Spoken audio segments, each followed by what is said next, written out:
한동훈 법무부 장관. 그래서요. 뭐 지금 여의도 정치권에서는 한 장관의 정치, 뭐 예를 들면 총선 출마와 관련해서 관심을 끈 바가 오래됐죠. 한동훈 장관은 그동안 이런 취지의 발언들을 이어왔습니다. 잠깐 듣고 가시죠. 차기 지도자 적합도에서 우리 한 장관님이 18.5%로 여권 주자에서 1등이에요. 제가 원하는 결과는 아니고요. 저는 법무부 장관으로서 역할을 충실하게 수행하려고 노력하고 있고 부족한 점이 아직 많이 있습니다. 제주에도 그런 얘기가 됩니다. 저는 법무부 장관으로서 지금 제가 하고 있는 일을 더 열심히 더 성의를 가지고 할 수 있도록 그냥 하루하루 노력하겠습니다. 내년 총선 출마하십니까?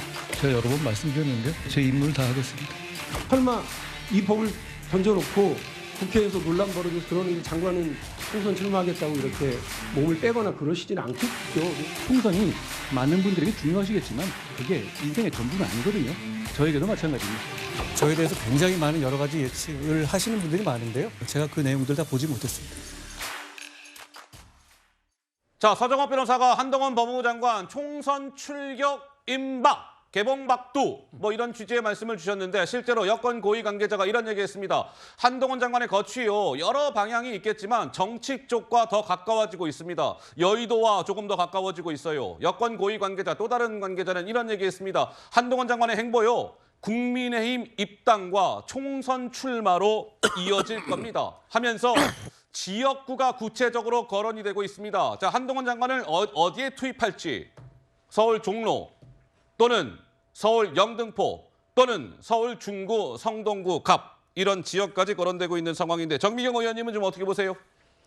지금 그 진 변호사 그 부인 되시는 진 변호사 이제 사진도 나오고 예? 그다음에 이 여러 가지 지금 정황들 그다음에 더불어민주당에서 지금 탄핵을 뭐 하냐 마냐 자기네들끼리 막 얘기하고 있잖아요. 예?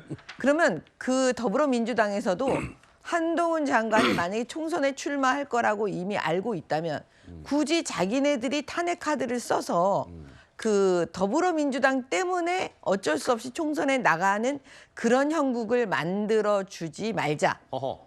라고 저는 지금 생각하고 있는 것 같아요. 예. 민주당 쪽에서. 그래서 지금 탄핵 카드를 만지작거리는 것이 아닌지라는 생각이 드니까 결과적으로 한동훈 장관이 아 이번에 총선에 나오려고 하는구나 라는 생각이 듭니다. 그러면 이제 과연 지역구를 어떻게 갈 거냐. 어디를 갈지 이거 굉장히 잘해야 된다고 굉장히 봐요. 잘해야 된다. 왜냐하면 어. 지난번에 우리는 한번 이런 거를 연습해 본 적이 있습니다. 어떤 연습이었죠? 황교안 전 대표께서 아, 황교안. 지역구를 정할 때 네. 굉장히 오래 끌면서 나중에는 본인이 스스로 정하지 못했어요. 어쩔 수 없이 어떤 끌려나가는 그런 상황이 돼버렸거든요. 그래서 마지막에 그러면 그렇게 되니까 아예 그러면 지역구에 나가시지 말고 지휘를 하는 게 낫습니다. 이렇게 얘기할 정도였는데 예. 결과적으로 종로에 그런 나가서 종로. 예, 그런 아픔이 있었잖아요. 예, 그래서 예, 제가 볼 때는 이번에 한동훈 장관은 또 더군다나 대선 후보이잖아요. 그러니까 이 지역구에 대해서 정말 잘 정해야 할 거다라고 봅니다. 이상민 의원님께서는 이게 가정적인 얘기긴 합니다만 만약에 한동훈 장관이 내년 4월 총선에 국민의힘 간판으로 총선에 출마를 한다라고 한다면 뭐 전략적으로나 뭐 어떻게 해서나 한동훈 장관이 어디에 출마를 할 것 같으시고 어디에 출마를 하는 게 맞다고 보십니까? 출마야 이제 본인 지역. 예. 예, 지역이요. 네. 제가 권하면 네. 지금 어쨌든 윤석열 대통령의 최측근으로 지금 어쨌든 상징적인 인물이잖아요. 그러면 뭐 어쨌든 그 종로 쪽에 나와야 되지 않을까? 종로. 예. 아. 아니면 개항으로는 어때요? 개항을 이재명 대표랑요. 예, 거기는 한번 붙어보시는 거.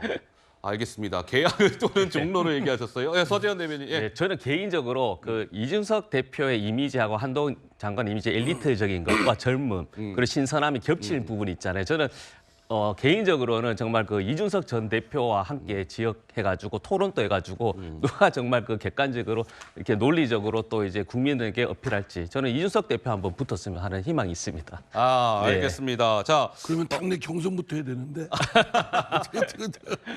자, 한동훈 법무부 장관의 부인 진은정 변호사가 최근에 언론사에 처음으로 이렇게 카메라에 포착이 돼서 공개가 됐습니다. 한동훈 법무부 장관은 본인 배우자가 이제 언론사 기사화가 된 것과 관련해서 큰 의미를 부여하지 마시지요. 이런 취지로 이야기를 했었죠. 잠깐 들어보시죠. 오늘 아내분께서 봉사활동하면서 처음에 공식 활동을 하셨는데 이것도 정치 행보 아니냐는. 오늘 가서 찍으셨는지 모르겠습니다만 대한민국의 국무위원회 가족은 이 적십자 관련한 봉사활동을 아주 오래전부터 모두 다 해왔습니다. 통상적인 그런 활동 같은데요. 아, 네네. 마지막으로 한 가지만. 일정은 없어요. 말씀하세요. 통상적인 활동입니다. 거기에 뭐 정치적인 의미를 부여하거나 그러지 마세요. 이렇게 얘기를 했는데 이준석 전 국민의힘 대표는 한동훈 법무부 장관의 저 얘기와는 좀 다른 결의 이야기를 했습니다. 뭔가 의도적으로 치밀하게 계획적으로 한동훈 장관의 배우자가 언론에 공개된 겁니다라는 취지의 주장을 한 것이죠. 이렇게요. 들어보시죠.